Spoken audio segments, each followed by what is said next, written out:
welcome to another episode of Asexualized, my asexual life. This is the place to be for education about asexuality, all things asexual. I share my asexual life journey in order to help you and yours. If you haven't already subscribed, hit that great big subscribe button on YouTube right here, right now. Please hit that bell icon so you get notified of right now I post a new video. And I am actually live streaming this simultaneously to Facebook on the Asexualized page. So if you're not already following me on Asexualized, go follow me there now. Go and like that page, and don't forget to click the follow button under my live videos on Facebook, so you should see me in your Facebook watch. Right, so today's video is all about 9 questions you must know to ask on a first video. 9! It's like, what's going on, people? 9 questions? Yes, I actually have them prepared.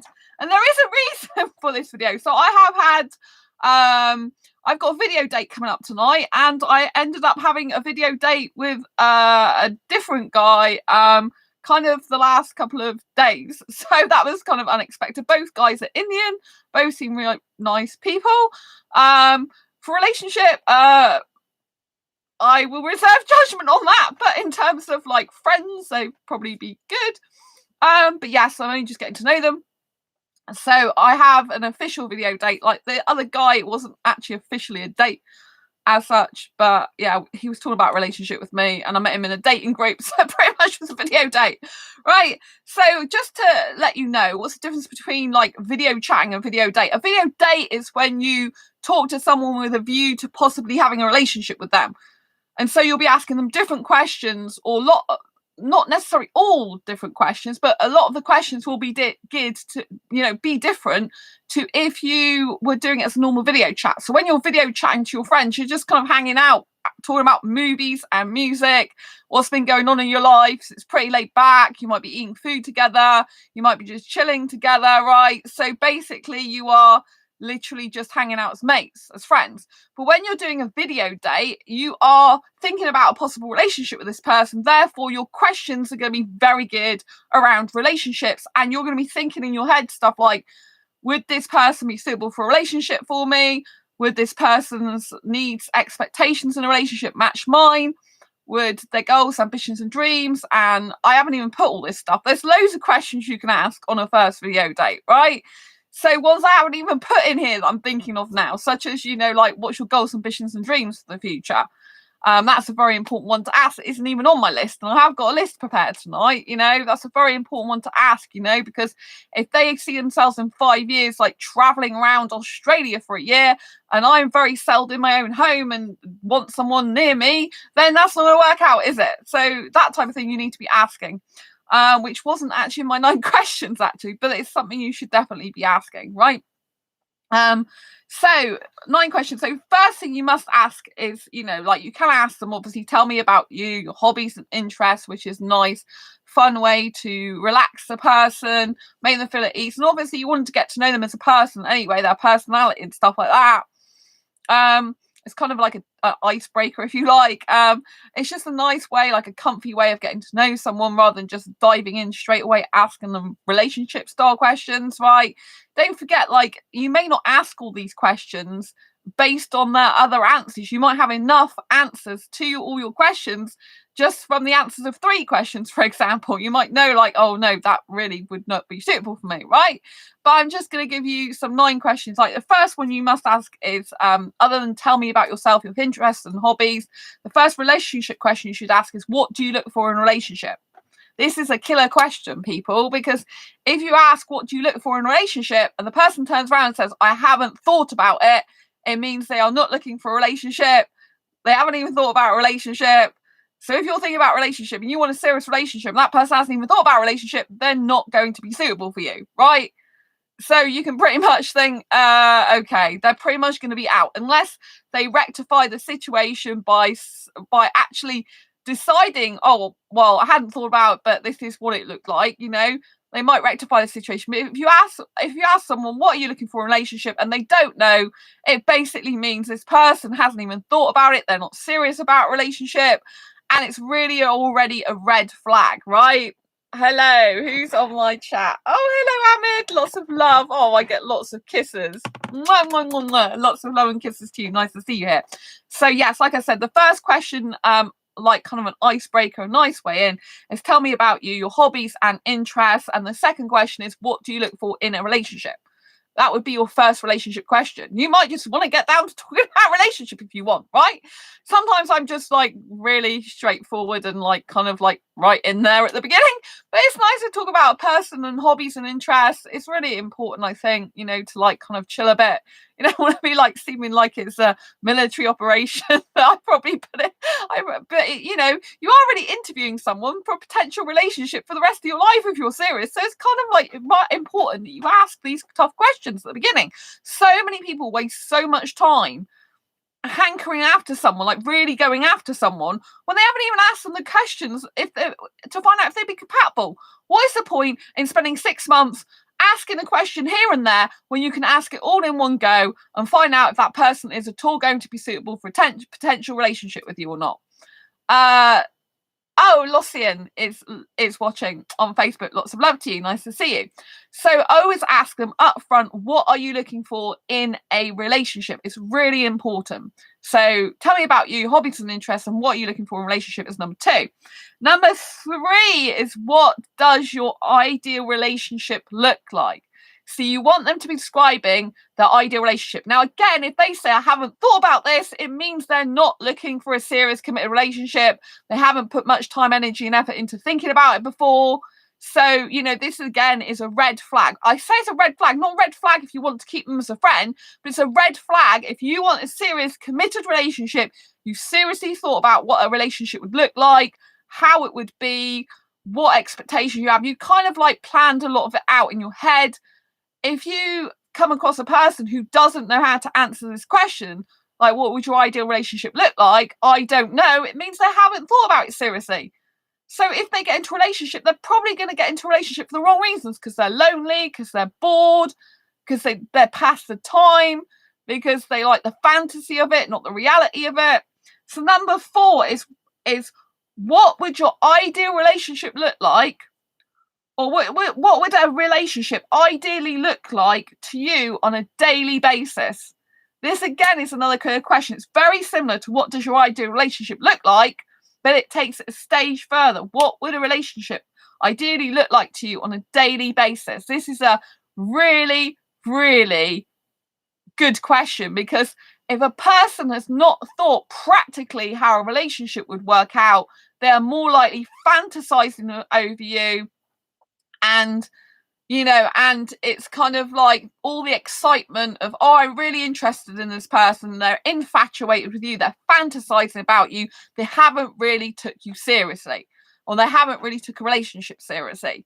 So what for 3 is, what does your ideal relationship look like? But 4 is, what would a relationship ideally look like to you on a daily basis? That is taking it a stage further, right? It's very important. Right, because if the person can't answer these questions, they are not looking for a serious relationship. They haven't thought about it. You know, it's something that's not really crossed their mind. And you know, if you're looking for a serious relationship, they wouldn't. You know, you can't have one with someone who doesn't know what the friggin' hell they want. Someone who doesn't know what they want is unstable to be in a relationship with, because they can't give you any stability, because they don't know what they want. So there's no foundation of stability there.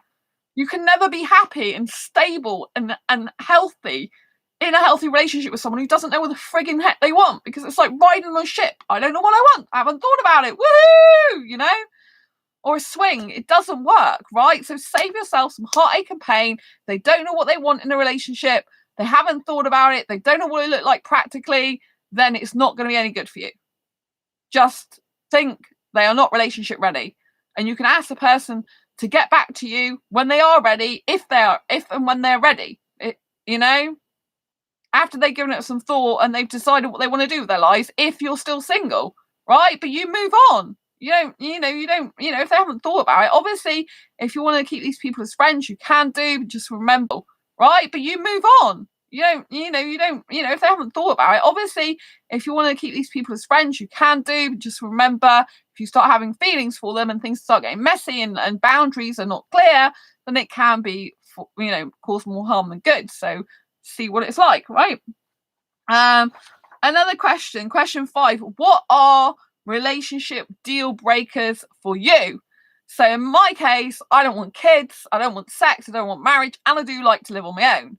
I've lived here 17 years, 7 years on my own next month in September, right? So I'm not interested in living with a guy. If I did ever live with a guy, it would have to be ideally separate flats in the same house, or I'd have to at least have my separate bedroom. As far as I'm concerned, I want to keep my own place. I don't want to be living with a guy, right? If things go wrong down the line and you don't get on for some reason, then you've lost your own place. It's not good.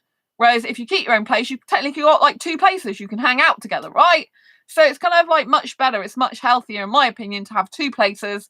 Then if something does happen in the future and you have to split up, you've or each got your separate identity, your separate place, and somewhere to go to, right? You're not reliant financially on the other person, right?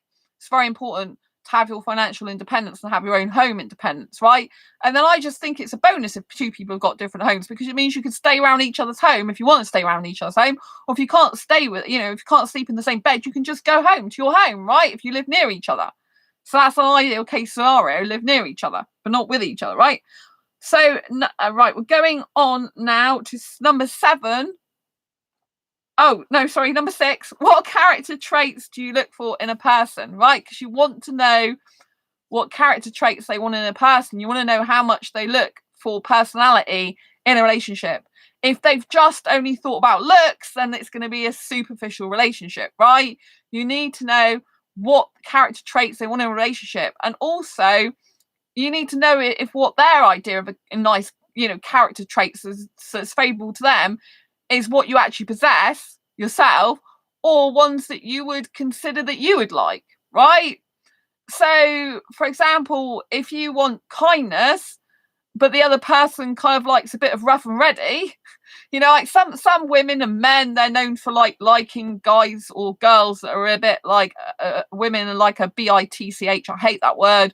Or guys, treat them not very well. I don't like that type of thing, right? I'm not saying I don't attract them, but I don't like that type of thing, right? And so, some so if some guy says, "Oh, I want a woman who's rough and ready," like rough and bitchy and stuff like that, because turns me on or stuff like that. It's just it's not going to be me, is it? Right? If they want someone who's really quiet, it's not going to be me, is it? Do you know what I'm saying? Because I'm not a quiet girl. I'm loud, bubbly, and talkative, and I like being like that, right? So it's very important to find out what character traits they're looking for in a relationship. Number 8, how much communication do you need in a relationship? This is so important, right? Because for me, I need a lot of communication. I need the guy to be talking to me daily and want to talk to me daily, message me. Every single day I need communication with him. If he's not doing that, it doesn't feel good to me. It feels like, well, you're not really that interested. I may as well just stay single. What's the point? Because my best friends, most of the time, I hear from them nearly every day. I'm not in a relationship with them, right? But I hear from them usually nearly every day of my life, right? 2 of my best friends, my closest best friends, if you like. I have got a third best friend who I am close to, but we don't see each other that much. But, so I had kind of have a different relationship with her, but different relationship, friendship, But it's very important, really. If I hadn't got my 2 best friends that talk to me regularly, I would be lost, right? Because I really do need connection with my friends. I need to. Deep friendships need to be maintained and sustained, just like romantic relationships do. They are very important to me. My friendships, very important to me, and so I value them deeply. And if my friends can do that and can talk to me regularly like that, but a guy can't, or message me, can't be bothered, then something's up, right? Yes. So did I say that was 8? That was 7. 1, 2, 3, 4, 5, 6, 7. That was 7. How much communication do you need in a relationship? Number 8. I should have numbered these, but I didn't. Number 8. What are your expectations in a relationship? This again is really important, because if you both have different expectations, so if someone, for example, expects that on certain days that you're not going to be speaking, then obviously if a person expects the other one to speak to them every day of the week, then that's not going to work. If someone wants to see you 7 days a week and you expect to only see them 3 days a week, that's not going to really work. These type of things, like if someone expects that you'll introduce them to their family at a certain point in time, and you have a completely different idea about that, that might not work either, right? Obviously, you can negotiate some stuff, but the deal breakers you can't, are non-negotiables, right? And then number 9 is, in a text you mentioned blah blah blah. Can you tell me more about that? So if the person's mentioned stuff to you in a text or a previous voice message or something else, and you're not sure about it, always ask. You mentioned this, like, what actually did you mean by that? Can you elaborate on that? Can you tell me more about that? Right? So it's very important that you ask these types of questions, right? And like I said, you want to be asking about goals, ambitions, and dreams. Like, where do you see a future going with a person? You know what I mean? Because you should be looking for someone who wants to grow as an individual, but grow with you. If all they want to do is be in a relationship with you, but be apart from you, there's not really much difference between that and being single, right? I don't want to get into a relationship with someone where they're apart from me loads. I mean, I don't need to see a guy all the time. Like 3 days a week probably is really the max at the moment, because I've got a lot of work. I need to do like self-employed stuff, like writing and things like that. And I like to keep myself busy. I still got my day job at the moment, but I'm off sick from that. So, I sleep, I work in the night anyway. I sleep in the day.